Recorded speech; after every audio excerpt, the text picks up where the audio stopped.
Bienvenue dans l'édito de Simon Rochelot. J'allais dire, on est lundi. Effectivement, pour nous, c'est lundi. Pour Oui. vous, c'est mardi. C'est pas parce que j'ai mis le même linge 2 jours d'affilée.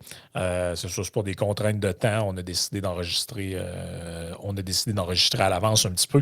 Mais c'est pas grave, le sujet est assez intemporel. C'est que euh, on parle souvent des nouveaux maires, hein, parce que aujourd'hui, avant, quand tu voulais changer le monde, tu partais faire un voyage, puis finalement, tu finissais sur un bateau avec Greenpeace, puis tu t'épais autour d'un McDonald's avec Sébastien Bovet, pas Sébastien Bovet, mais José Bovet, Oui, José Bové. Oui, oui. le gars. Lui, il était venu, tout le monde en parle, nous expliquer qu'il s'était tapé autour d'un McDo à un moment donné, avec des militants écolos, où tu vas te coller la main dans un concessionnaire pour. Oui.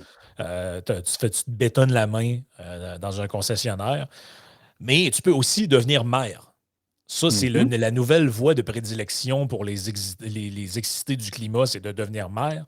Donc, on a évidemment, Montréal a été un précurseur de ce côté-là avec l'élection de Valérie Plante. Gatineau ne laissait pas sa place non plus avec Pedno Jobin, qui lui est une espèce d'hybride mi-caribou, mi-écolo. Et aussi maintenant Laval, après ça Longueuil, Québec, évidemment, avec Bruno Marchand. Mais il y a une place dont on parle assez peu souvent parce qu'ils ne viennent pas toujours à l'avancement de l'actualité, mais qui est un bastion solidaire depuis quelque temps, après avoir été pendant des décennies, en tout cas pendant plusieurs années, c'était le fief de Jean Charest, c'est-à-dire Mhm. la région de Sherbrooke. Et maintenant, c'est devenu une espèce c'est devenu une espèce de nid à socialistes là, sur Sherbrooke. Je ne sais pas ce qui se passe là-bas. Il faudrait demander à Samuel, notre ami Samuel Rasmussen, qui est de ce coin-là. Il faudrait voir ce qui se passe à Sherbrooke. Mais bref, si vous êtes auditeur, vous nous parlez de Sherbrooke, on vous aime pareil. C'est pas grave, c'est pas de votre faute si vos élus sont sautés sur le crâne. Nous autres aussi, on est pognés avec ça. Mais c'est ça. Donc, au provincial, ils ont QS, mais on parle rarement de leur mairesse, qui est aussi un genre de QS, de ce que je comprends. Et là, elle était de passage dans un média local, dans le fond, qui est la radio de Cogeco, qui est là-bas, le 107.7, quelque chose comme ça. Oui. Oui, 107.7, donc la radio Cogeco de l'Estrie. Et ben, on va avoir quelques audios à faire entendre, mais essentiellement, de quoi est-ce qu'elle venait parler, Simon, cette dame-là? Ouais, ben là, elle venait parler de son plan de nature, c'est-à-dire que c'est de revoir là, la façon dont le développement se fait à Sherbrooke. Dans les extraits qu'on pourra entendre, ça le mentionne à un moment donné que bon, tu as le tiers du territoire de la ville de Sherbrooke qui est comme des forêts, si vous voulez. Puis là, bon, allant en parc, un peu dans la dynamique de dire bon, on veut préserver nos milieux naturels, on veut préserver nos verdures, puis so far, so good. En tant que tel, j'ai pas de problème avec ça en tant que tel. Là, évidemment, j'habite moi-même dans un coin assez verdoyant. Mhm. Donc, ça, jusque-là, ça va. Où est-ce que ça commence à glisser? C'est que là, c'est quand elle commence à dire ouais, ben là, il va falloir revoir notre façon de faire les choses. Hein. Vous savez, le territoire de la ville de Sherbrooke, il est limité avec l'augmentation de la population et tout. Là, on ne peut plus bâtir comme on le faisait autrefois. C'est un peu comme dans les chroniques dont vous avez parlé dont on a parlé avec Yann sur la Formule 1, tu sais, des histoires, là, ben ça, les façons de faire du 20e siècle. C'est pas ce vocabulaire-là qu'elle emploie, mais on s'entend, ça s'inscrit dans ce lexique-là. Là. C'est-à-dire, ben là, tout ce qu'on faisait avant, c'était pas bon, il faut être de notre temps. Là, ben, tu sais, les maisons unifamiliales, les bungalows, on n'est pas sûr. On n'est pas sûr. Tu sais, elle dit que c'est pas la fin des maisons unifamiliales ou des bungalows à Sherbrooke, mais il y a un mais. Oh, On oui. pourra, on pourra l'en. Oh, oui, puis je trouve que c'est un peu la technique du salami, en quelque part. C'est que, tu sais, c'est comme on nous introduit à petite dose de quelque chose, un peu comme nous immuniser à ce genre de discours-là. Puis à un moment donné, tu travailles un matin, puis là, hein? Puis là, c'est là que tu te rends compte, un peu comme tu discutes souvent avec Yann, que, tu sais, finalement, les différents principes chez les gens de gauche rentrent souvent en contradiction l'un et l'autre, puisque d'un côté, tu dis, bon, OK, ben là, on veut limiter le développement, mais en même temps, on veut que tout le monde ait accès à une propriété abordable et tout et tout. Or, c'est parce qu'à un moment donné, si tu densifies, ben là, à un moment donné, si tu as X nombre d'enfants, je veux bien, là, mais ça va finir par te prendre une maison. Il n'y a pas tant de condos, de propriétés en immeuble, que ce soit en condo ou à logement, qui sont tout à fait adaptés pour des familles plus nombreuses. Or, la maison unifamiliale qui semble moins prise auprès de l'administration à Sherbrooke, ben, devient de moins en moins achetable. Mais l'affaire, tu te dis, ben, c'est pas grave, on fera des logements, on ira dans des logements qui est en enfer les plus gros. L'affaire, c'est que maintenant, à force de densifier, ton pied carré devient de plus en plus cher. Fait que tu Ouais. sois en location, que tu sois en location ou en propriété, en condo, ben ça aussi, ça a un impact, ça a accès à sa capacité d'avoir accès à la propriété ou simplement à te loger à la location.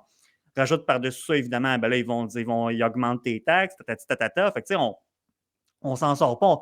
C'est comme ça, on tourne en rond, on essaie tout le temps de se mordre la queue, puis finalement, on n'arrive jamais à rien. Mais moi, c'est ça, c'est qu'on sent que, ben, tu sais, il y a une belle ligne qu'on pourrait entendre dans le discours du genre, c'est pas nécessairement la fin de la maison unifamiliale, mais je vous dirais que c'est la fin des quartiers de maisons unifamiliales. Fait que là, bon, ça veut dire quoi, ça?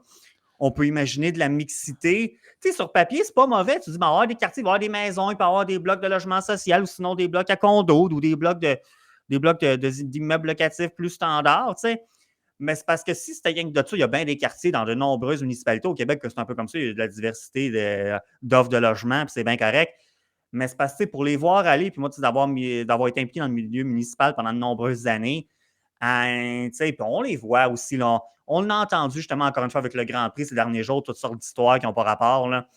Parce que, tu sais, sans verser dans le complot ou quoi que ce soit, moi, je l'ai déjà dit souvent, je ne suis vraiment pas un adepte du complot. Je suis plutôt, moi, ma position pour avoir vu un peu comment ça marche en coulisses, c'est plus souvent, ben, il y a des gens qui sont sassants dans leurs croyances, mais qui ne sont pas nécessairement aussi compétents qu'ils voudraient le croire. Il y a des gens pour qui, comme disait notre ami Samuel, c'est pas toujours prestigieux le palais municipal. Hein, parler de ramasser les poubelles et de patcher les nids de poules, ben, c'est pas ce qu'il y a de plus prestigieux. Alors, si tu te positionnes dans une posture qui permet de contribuer à sauver la planète, ben, ça te permet en quelque sorte d'aller te chercher le panache qui te manque peut-être. Et puis là, c'est pas la mairesse Baudin de Sherbrooke que je veux critiquer spécifiquement là-dessus, ce serait plus un constat, c'est d'une manière, ben, comme j'aime le dire, ceux à qui fait le chapeau, ben, ils le mettront finalement.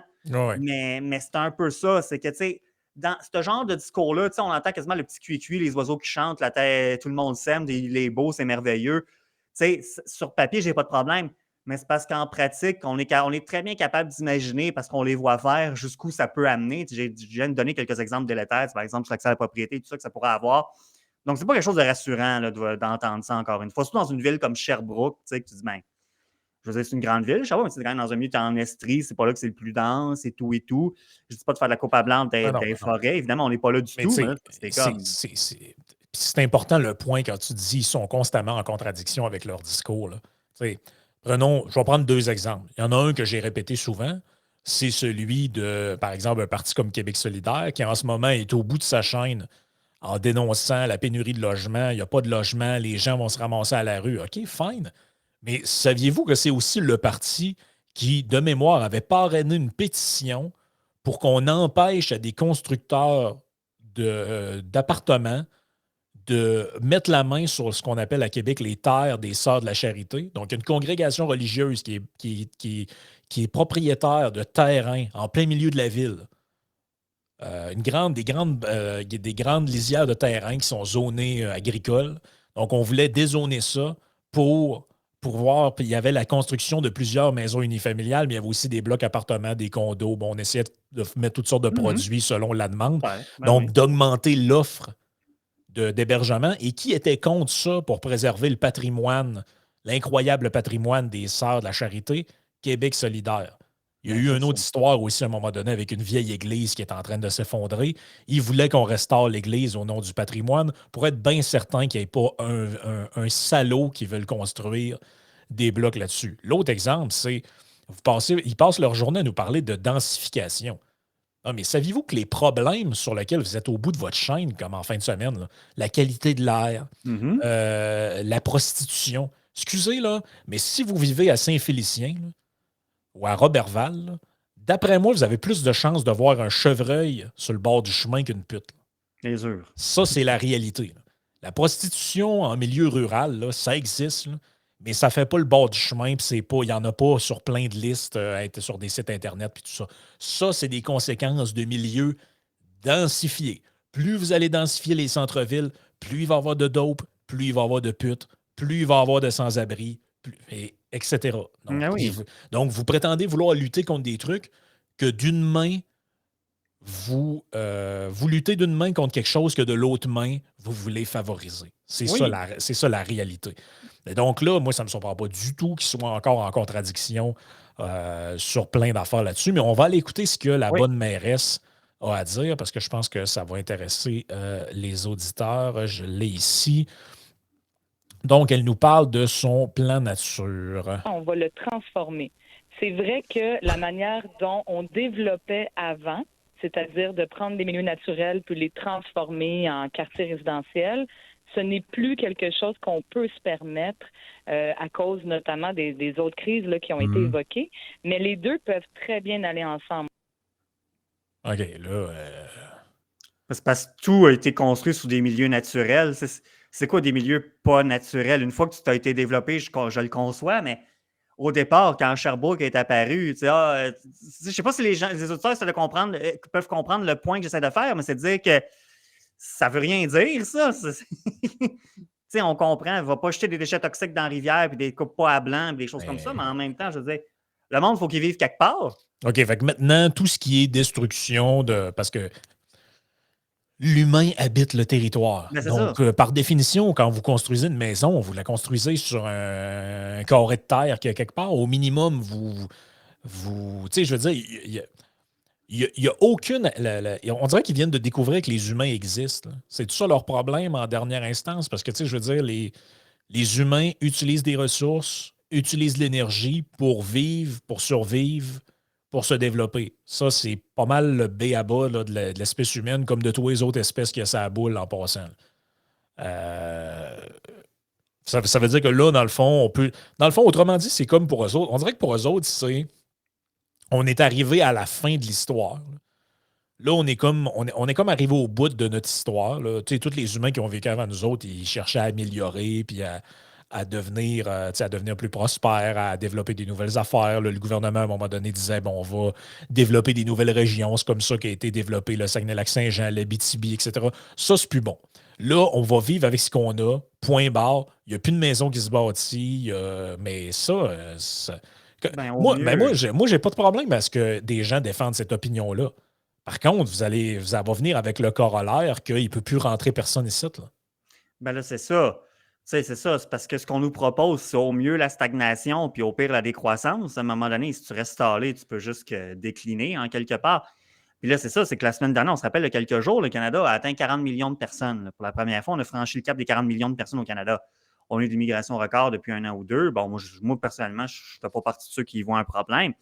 Mais quelque chose que Pierre Poilievre avait souligné à juste titre, justement quand cette nouvelle-là est sortie, quand ça a été rendu officiel, si on veut, qu'on avait franchi ce cap-là, c'est de dire, ben là, c'est parce que là, il va falloir faire quelque chose. Il va falloir qu'on accueille des gens, très bien, mais là, il faut dézoner, il faut construire, il faut bâtir. Puis on n'est pas la seule juridiction qui est aux prises avec ces problèmes-là. Je regardais récemment, ça fait la même chose aussi au Royaume-Uni. Ils ont des problèmes, ça a toujours été très cher au Royaume-Uni, mais là, c'est pire que pire. Ils sont pris, eux autres aussi, avec des hausses de taux d'intérêt. Tu as les mêmes débats qui se font présentement Ben de oui. dire, ben là, il va falloir dézoner, il va falloir construire. Mais au moins, le débat se fait. Ici, c'est comme si par défaut, on allait accepter que ça va rester de même, puis on va se débrouiller, on va faire ce qu'on peut avec ce qu'on a. Puis, that's it, mais ça ne peut pas fonctionner. Surtout dans une ville comme Sherbrooke, qui est que, bon, je connais un peu Sherbrooke, c'est quand même une ville, il y a quand même des enjeux de pauvreté à Sherbrooke. Tu sais, c'est à Ruking, bon, Ouais, c'est mieux qu'avant, mais c'est pas tout chic, là. C'est pas tout chic, c'est à Ruking. Fait que tu te dis, c'est quoi, on va vouloir parker le monde dans des blocs contrôlés par la ville, c'est des sociétés d'habitation, des choses comme ça. J'ai pas tant de problème avec l'existence de ces organismes-là comme tels. C'est juste que, bon, en fait, encore, c'est que finalement, c'est juste finalement de venir alimenter la grosseur du gouvernement municipal. Puis je suis pas sûr que c'est la meilleure façon de faire. Ouais, puis tu sais, il y a du monde dans la vie qui aspire à plus que vivre dans un cage à poules. Ben, ouais, mais c'est ça qu'on C'est- essaie. C'est comme ça on voulait nous déprogrammer en quelque sorte. C'est que nos aspirations, ce qu'on aime, finalement, c'est plus bon. Puis on Ouais, en a mais des là, gens, c'est ça. on a des détracteurs. Bon, ils sont très peu nombreux, mais il y a une personne en particulier à laquelle je pense sous nos podcasts sur Facebook, principalement, quand elle commande. C'est ça, c'est qu'on veut, en tout cas, des gens comme elle. Puis encore une fois, il ne faut pas y voir le complot ou quoi que ce soit. C'est plus dans leur idéologie ou dans leur façon de voir les choses. Je crois que, personnellement, je ne pense pas que c'est une pensée très réfléchie, mais bon, c'est qu'on veut nous déprogrammer. Ben, avant, c'était comme ça, on ne peut plus se permettre ça. Vous aimez ça, hein?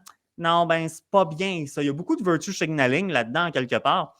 Ce qui est un peu ironique et paradoxal, parce qu'en quelque part, ce que des gens comme la mairesse Baudin décrit, puis tu sais, je ne veux pas y faire de procès d'intention, puis je pense pas qu'elle est consciente de ça comme bien des gens qui peuvent tenir des discours comme ça. Tu sais, moi, je l'ai rencontrée là, dans un événement il y a plusieurs années. Je ne pense pas qu'elle se rappelle de moi, mais tu sais, elle est gentille, la fille. Pour vrai, j'ai vraiment rien à lui reprocher comme tel. C'est une bonne personne, c'est pas ça, mais c'est parce veux pas, quand tu tiens des discours un peu dans ce courant-là, ça s'inscrit quand même dans un courant un peu malthusien. On va l'entendre un peu plus loin. Elle dit, ben là, territoire limité, hein, là, avec notre population qui va augmenter, mais ben là, premièrement, parce que comme ça a déjà été discuté dans un je ne sais plus quel trio économique, bon, on sait que veut pas. À un moment donné, il y en a beaucoup de gens qui pensent que là on a atteint les 8 milliards d'habitants sur la Terre, puis dans X nombre d'années, on va être rendu à 20 milliards, mais on va atteindre un plateau. Déjà, la Chine est confrontée à. Je pense que la population a décliné pour la première fois l'an passé, puis c'était comme alors qu'ils attendaient ça pas avant quelques années encore. Au Ben, Japon, on va assister à c'est éventuellement, peut-être pas nous de notre vivant, mais on va assister un jour à une décroissance de la population mondiale. Puis ça, c'est inévitable. Vous savez pourquoi c'est inévitable? Pensez à vos grands-parents qui venaient de des familles de 15-16 ou de 4-5 s'ils étaient en ville. Puis aujourd'hui, le monde n'a plus d'enfants. À un moment donné, il va y avoir une décroissance de la population. On maintient des seuils artificiels de croissance par l'immigration. C'est ça la réalité, là. Fait que, tu sais, je veux dire, à ce moment-là, tu prends des gens une place pour les amener ailleurs. Ça ne change pas grand-chose là, sur le portrait global.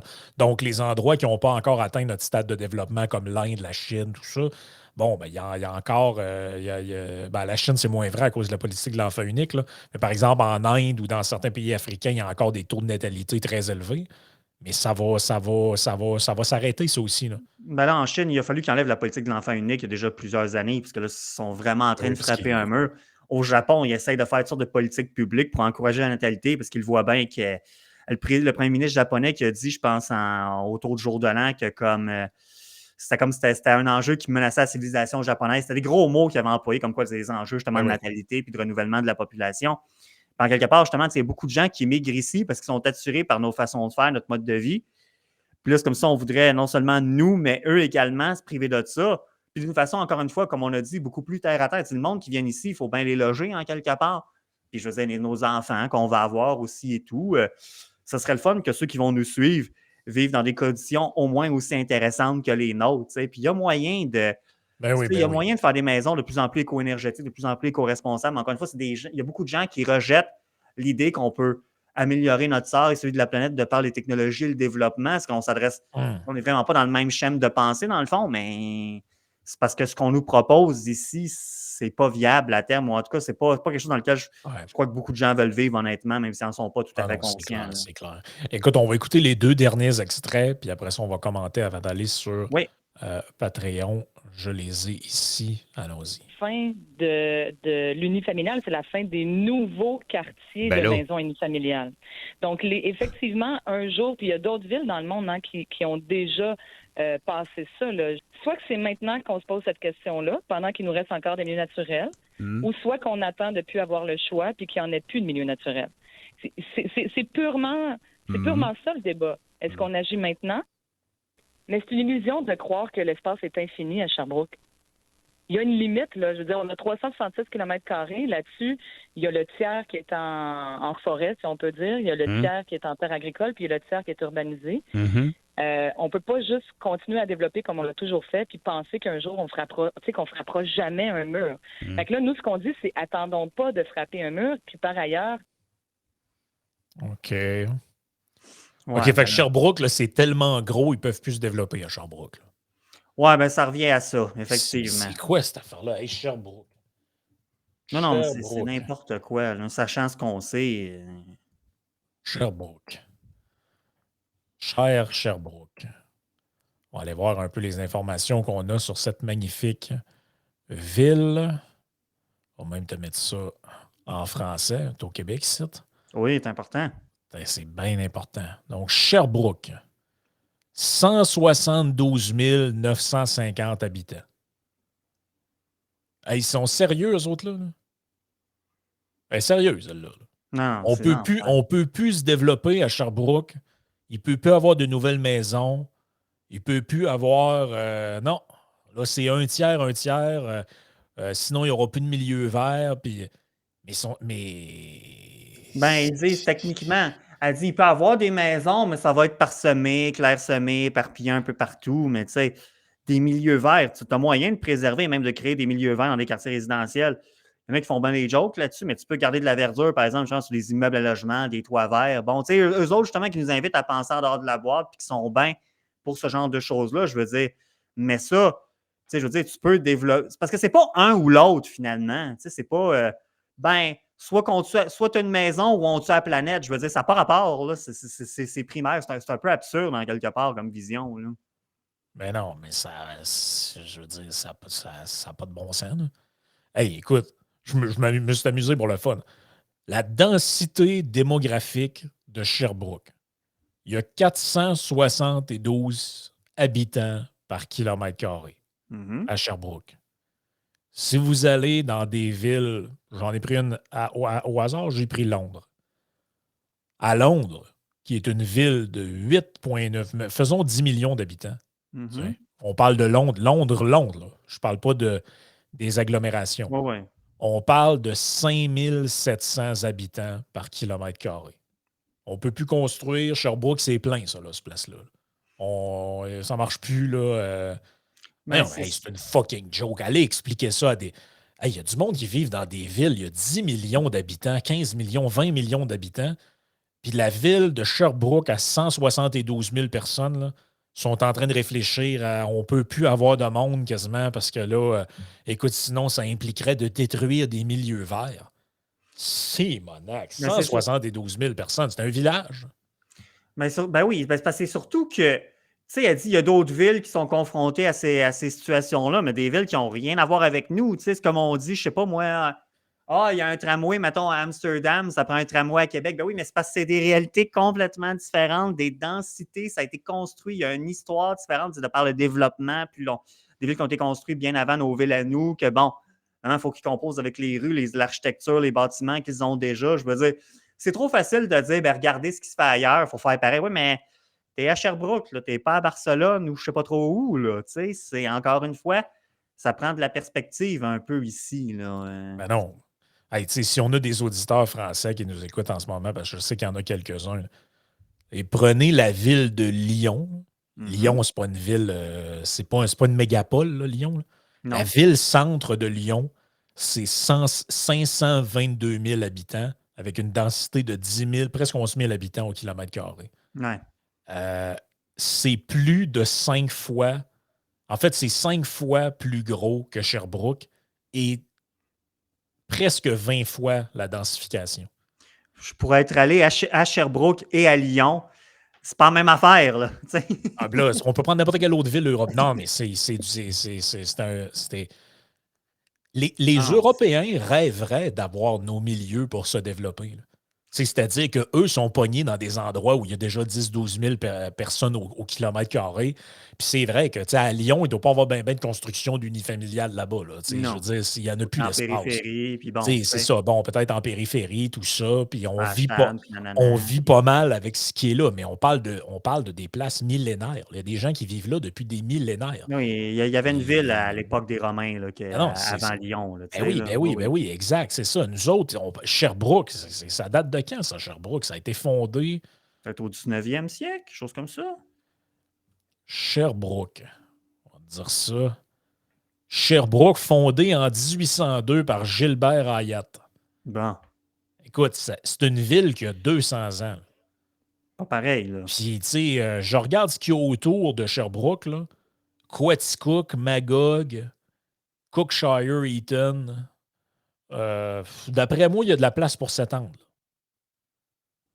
D'après moi, c'est pas. D'après moi, d'après moi, si je me promène dans Sherbrooke, là, d'après moi, dans les alentours, il y a beaucoup de places que c'est pas mal des champs et du bois. Là. Non, mais écoutez, c'est la mairesse qui s'en va au micro d'une station de radio pour dire que là, il faut penser. Puis en plus, elle dit une affaire, là, c'est du hockey doomer. Là.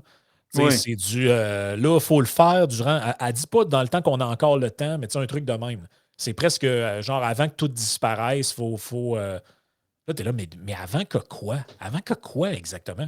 Qu'est-ce qui va arriver s'il y a des maisons qui se bâtissent? Mais c'est quoi le. Tu sais, je veux dire, survoler le Québec en avion ou en hélicoptère ou avec le mode de transport. Ici, on vit dans le bois, sacrément. Ben oui. Même quand tu prends l'avion et tu reviens des États-Unis, tu survoles la région de Montréal. Là, pendant un bout, il n'y a que du bois. On est dans le bois, là. Je veux dire, le Québec, c'est tout le long du fleuve Saint-Laurent. Là, tu as Montréal, la région de Trois-Rivières, Québec, un peu le Saguenay. Puis, tu sais, un petit peu en périphérie de tout ça, là. Le reste, c'est de la forêt inhabitée, là. C'est quoi l'histoire qu'il n'y aura plus de milieu vert, puis qu'il n'y aura plus de forêt, puis qu'il y aura plus... Mais qu'est-ce que vous racontez? Il y a 8 millions de personnes qui vivent ici sur un territoire grand comme la moitié de l'Europe. Non, non, c'est ça. Je comprends pas. Je comprends pas où ce qui s'en va avec le ski, là. Moi, c'est un peu ça. C'est quelque chose qui m'attriste dans ce discours-là, c'est que, tu sais, bon, on a eu des avantages compétitifs en quelque part, ce qui a permis le développement de l'Amérique du Nord, des États-Unis, beaucoup au 19e siècle. C'est toute l'immigration ici qui nous a permis de nous développer et d'atteindre le niveau de confort qu'on a atteint. C'est beaucoup parce qu'on avait de l'espace. Il y avait d'autres facteurs aussi. Il y avait moins de guerre et de patentes, mais beaucoup, beaucoup des enjeux d'espace qui permettaient de te loger. Mettons, on se rappelle, le gouvernement à l'époque avait conseillé des terres dans les prairies canadiennes, des choses comme ça. Mais bref, si tu voulais avoir ta ferme ou encore tu t'installer dans une ville ou quoi que ce soit, on se développait, il y avait de la place pour se développer. Et c'est pour ça aussi que pendant longtemps, puis c'est encore le cas malgré tout, c'est généralement plus facile d'accéder à la propriété ici qu'en Europe. Mais là, c'est comme ça, on voulait se tirer dans le pied nous-mêmes pour atteindre, pour qu'on soit un peu, entre guillemets, aussi mal pris que les Européens, alors qu'on n'a pas à se mettre, on n'est pas dans cette situation-là, puis comme ça, on voudrait volontairement y aller. Puis ça, c'est quelque chose qui m'attriste beaucoup, parce que ça, c'est quelque chose qui va saper ça revient un peu à ce que je disais tout à l'heure, c'est que dans le meilleur des cas, on va entrer dans une période de stagnation parce qu'on s'enfarge dans les fleurs de notre propre tapis qu'on s'est mis sur notre plancher, puis là, on va essayer de mettre Bon, on est très fort là-dessus, c'est jouer avec le zonage, la réglementation, des ci puis des ça. Mais celui qui va être perdant là-dedans, c'est le citoyen, puis la planète, elle ne sera pas plus gagnante pour autant de ça. Donc, c'est un peu. C'est du grand n'importe quoi, tu sais. Puis ça m'amène à. Je ne sais pas si c'est vrai qu'on termine là-dessus, cette première partie, mais ça m'amène à. Je m'appelle, c'est la semaine dernière à Radio Pirate, Jeff Lyon en parlait, comme quoi. Puis ça s'inscrit dans un discours que je tiens depuis un moment déjà, tu sais, sur l'importance de s'impliquer en politique. Et je ne me rappelle plus, il était avec quel intervenant, mais ou c'était peut-être juste avec ses collaborateurs habituels. Je ne me rappelle plus, mais bref, il disait à quel point, là, les prochaines élections qui s'en viennent, ben là, on ne sait pas trop au niveau du fédéral, là, mais on sait que quand est-ce que ça va être déclenché au fédéral, mais on sait qu'il y a une municipale qui s'en vient, qui va avoir lieu en novembre 2025. Tranquillement, on arrive à la mi-mandat. Et là, tu sais, le go, on est pris avec jusqu'en octobre 2026. Fait qu'oubliez ça, là, que ça nous plaise ou non, la CAQ est là jusqu'en octobre 2026. Au fédéral, ben là, on surveille ça, on n'a pas de boule de cristal. Mais là, on sait qu'il y a une échéance municipale qui va s'en venir plus tôt qu'on pense, on va être impliqué là-dedans. Ça s'en vient pas mal plus vite qu'on pense. Et là, c'est le temps de se dire, on a fait un peu la liste, je ne dis pas de prendre pour cible ces gens-là, mais en quelque part, si on veut que ça change, il va falloir s'investir. Ouais. Je sais que c'est pas le fun. J'ai déjà dit, je comprends qu'ils ont là, nos auditeurs, c'est des gens dynamiques, qui sont impliqués déjà dans leur milieu, souvent qui ont leur entreprise, etc., ou qui ont leur carrière, leur profession, peu importe, qui ont des familles, tout ça. C'est ce que monsieur, madame, tout le monde fait, qui est pas mal plus le fun que de s'impliquer en politique municipale. Mais il va falloir qu'on s'en occupe parce que sinon, on s'en sortira pas. Puis j'essaie d'écouter, voir, je sais que j'étais un peu l'oreille. Des fois, je me dis, dans telle ville, il y a quelque chose qui s'organise. Tu sais, je sais qu'il est encore un peu tôt, mais il y a des gens qui, non, ça donne rien. Non, ils sont trop bien implantés, rentrés trop fort la dernière fois. On va avoir le vent en face dans les médias. Tu sais. Je sais c'est quoi des situations que j'ai vécues à différentes échelles puis de différentes façons, mais il va falloir s'en occuper parce que sinon, on va continuer de se faire enfantianiser notre vie. Là, puis maintenant, je commence à être tanné. Je ne sais pas pour vous autres, mais moi, je commence à être tanné. Moi, je commence à en avoir ma claque aussi. Puis tu sais, je disais en joke, je dis souvent en joke les maires QS. Là. Ouais, ben. Ben, excuse-moi, là, j'ai juste cliqué sur son nom, cette femme-là, puis ça me dit qu'elle était à Option nationale. Option nationale étant maintenant ayant été siphonnée par Québec solidaire. Oh oui, tout à fait. Donc, tu sais, on nous présente ces gens-là. Tu sais, je veux dire, Catherine Fournier, c'est une péquiste. C'est pas un insulte que je dis. Elle était dans le Parti québécois, dans le Bloc québécois pendant des années. Exact. Valérie Plante, tout le monde sait que c'est pas mal une QS. Je veux dire, son chum écrivait le programme économique de QS. Bruno Marchand, qui est très proche des milieux QS à Québec. Bruno Marchand, ben c'est ça. Mais faites la nomenclature de tous ces gens-là, tous ceux qu'on entend parler. Les mairies du Québec ont été remplies, ont été pactées. Et là, on nous présente ces gens-là quasiment comme du monde neutre. C'est le maire d'un tel. Mais ce que j'aime, par exemple, avec la France, puis on va glisser sa partie Patreon, c'est qu'en France, les maires sont encartés politiquement avec la maison mère. Donc, tu sais, on dit des fois, mettons, le maire socialiste de telle place parce qu'il est affilié au Parti socialiste français. Là, tu avais à un moment donné des maires, genre sympathisants, Front National. Tu avais des maires républicains. Et moi, je pense qu'on devrait avoir ça ici. Moi, j'aimerais ça qu'on sache que ces maires, à chaque fois qu'on voit ces gens-là, ça devrait être écrit QS à côté de leur face. Ben oui, écoutez, regardez, je me suis rappelé de quelque chose. Un texte de la presse du 10 mai 2022. Saint-Lin-Laurentide. Saint-Lin. Le maire qui a stoppé le développement, puis on a une belle photo léchée, je peux peut-être la mettre dans le chat. Puis, c'est exactement ça. Puis c'est un peu ce que Jeff Fillion disait la semaine passée. C'est que c'est comme tu viens de le dire, c'est que les mairies, c'est-à-dire que QS a pris le compte, pas de toutes les villes, mais ils sont implantés dans pas mal de villes. Fait que, bon, Hey, Saint-Lin, là, pour les gens qui ne savent pas ce non, que non. c'est, là, c'est une vaste blague. Là. Saint-Lin, c'est une municipalité de 24 000 habitants avec une densité de 203 habitants au kilomètre carré. Juste pour vous donner une idée, là, j'ai vérifié, là, Paris, c'est 20 000. Mais c'est une... Saint-Lin, le maire qui a stoppé le développement. Lui, d'après moi, on n'a pas besoin de fouiller bien loin pour savoir que c'est un ancien de QS ou peu importe. Là. Ça doit bien être écrit quelque part là-dedans. Là. Mais écoutez, ça n'a pas de bon sens. Là. Ça n'a pas de bon sens. Ça n'a Et pas de là, écoute, sens. Là. Hey, là, la dette écologique de la ville. Là. c'est débile. On emprunte vraiment au champ lexical solidaire pour être poli, puis je pourrais prendre un autre qualificatif, là, mais c'est exactement ça. Écoute, c'est fini la croissance effrénée. Tu sais, des mots comme ça qui ne sont pas innocents, là. Eh oui. J'allais dire de quoi de pas fin, là, mais j'allais dire qu'ils sont peut-être employés par des innocents parfois, mais ça, c'est autre chose. Mais ces Écoute, mots-là ne sont pas innocents. Puis là, c'est parce que tu vois. Puis ça rejoint aussi d'autres affaires. Hein. C'est que là, mettons dans le cas de Saint-Lin, on dit que la ville, en 10 ans, est passée de 8 000 à 25 000 personnes. Bon, tant mieux pour eux autres.